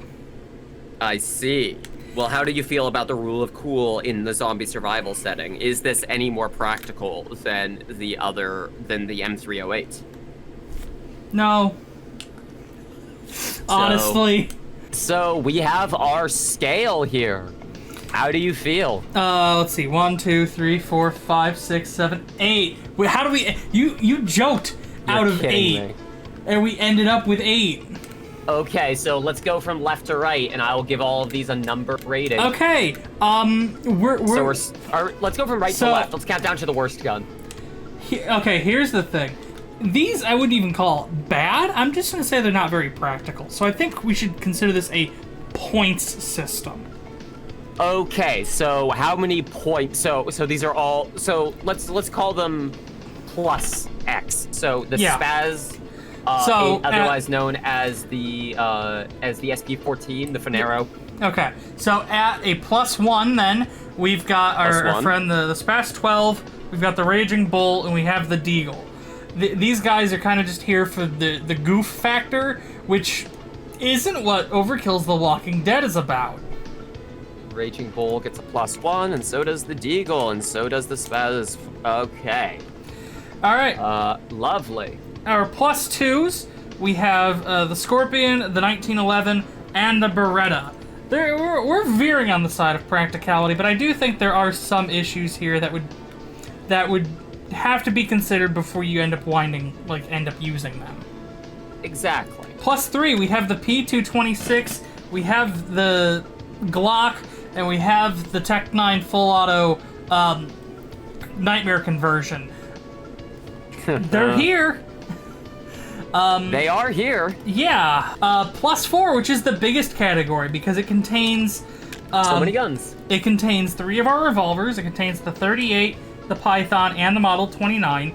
It contains... I think that's the rest of our revolvers except... For the R8. Or the Tarantula. Yeah, the Tarantula is 1 step higher, so these are +4s? Yep. Okay, just marking that down. Go Both on. double barrels are also +4, and almost all of our assault rifles and the Colt SMG are also +4. At a +5, a very lonely category, we have the R8 and the G36. This is kind of just a good loadout, honestly. Yeah, that's actually a pretty solid fucking loadout. Yeah, if you walked up, hold these, I'm like, you're not gonna get like eaten, but also like, is your favorite flavor room temperature water? Yeah, it is truly the newest Simpsons of loadouts. Like, this is the Ryu from Streets. Exactly. All right, up next is those SMGs, baby. +6. That's an MP5 and a UMP. They're known for a reason. Yep, we like them. Our +7. We got the pump action shotgun. We've got the Dragunov. We have the M14, and we have the AWP. We cannot have errors in our made-up bullshit system. Yeah, you have problems with this scoring system? Come pat my head about it. Yeah. And then and what's +8? We got +8, which to nobody's surprise is the guns with the fewest moving parts and commonplace ammo. So Nagant and it's the Mosin and the Model the 70. 8, 7, 6, 5, 4, 3, 2, 1. IGN. Woo! Yeah. You wouldn't be using any of these guns if they weren't good, which is why all of them are. Yep. Yeah. I literally said something like that when we started doing the scoring system. Oh my god, that was hours ago at this point. I forgot. Oh jeez. And you know, there's stuff in the game that's not here. But honestly, if you haven't heard of it, it's probably not even good anyways. So it's probably not even good anyways, which is why I'm gonna look up IGN review of Overkill's The Walking Dead. I think they did review it. They did review it. That means it's good. Oh wait, they gave it a 5.3, saying it's mediocre. I wonder what everything below a 5.3 is then. Jesus. Hey, but you know what? That's technically above average. Overkill's The Walking Dead is an above average game that is no longer available for purchase. Because of quality concerns. And you know what's funny? That also happened to the last game Grin made as well. They were working on a Final Fantasy spinoff, and that was pulled because of quality concerns. Quality concerns, funny that. Yeah, and then the same thing happened to Overkill, though they survived. Wonder where that son of a bitch Bo Anderson is now. Hopefully, like, rotting in a hell of his own making. Well, maybe we'll find out someday. Someday. I mean, he did say he wants to write a book about his whole, like, game development career adventure. He did? He did. It was in his farewell email. One day, hopefully, I'll write a book about all this. Motherfucker thinks he can write. That's cute. No, even beyond that, he thinks he'll be able to sell a book that's borderline just, here's a bunch of incriminating evidence of how I structured these companies to benefit exclusively me. That will be a #1 hit sellers with investigative reporters worldwide. Yeah. Thanks, Bo. I feel like Overkill's The Walking Dead is a good game screaming to get out from the structure of a hurriedly made gacha style game in an engine the developers weren't familiar in using. Yeah. I think it's a game that's got decent ideas. And the idea of doing a co-op FPS set in the world of The Walking Dead, I think is totally valid. I'm even fine with the fact that the most optimal way to play the game is to kind of just bop stuff on the head and run. You know, exactly. And then, if you know, that's when the you design intent of the game, that's the design intent of the game. Yeah, and it kind of fits the world of The Walking Dead. Not every episode's John Wick. You know, sometimes you got the guy in the crazy orange goofball HEV suit thing, but he's not shooting everything in sight. He's kind of just standing there. Yeah. So I kind of get it. But also, it was a game that needed to be made over the course of like 3 or 4 years. It was made in the span of 1. Yeah, and there's a reason, I would say, why there are so many different aesthetic guns in this game that all share these pools of functionality, because this is what happens when your game artists are left with nothing to do but twiddle their thumbs for years and years as the engine is still undecided on. Yeah, so you go, you know what? We need 1, 2, 3, 4, 5 assault rifles. Yeah, because it makes the game look like it has more content while actually not having that much variety. Yeah, and then, you know, when it comes time for the actual engineers to write code, they can just effectively write one base subclass of their gun class and just attach that to all of these. Yeah, so this is assault rifle, this is sniper rifle, this is revolver. And never mind the fact that these are all temporally and locationally wildly different weapons with wildly different functionality, because what is a gun if not big stick that makes bullet go into zombie go boom? Mm-hmm. And it's great for your robbery game. Overkill's The Walking Dead, the robbery game. Yeah. It's just not, you're not the one well, you are, every time you sit down to open it, you are actively playing the robbery. Yeah. Sorry, hang on. I realized we've been talking about Pade this whole time. That's not how it's pronounced. It's Roque. It's a Roque crime boss. It's Roque City crime boss. That's how that game's pronounced.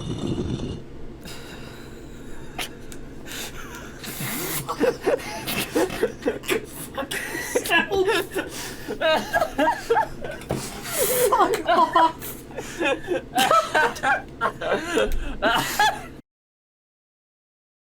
If you liked this video and you'd like to see more, I'd recommend subscribing. Coffee and social media links are in the description.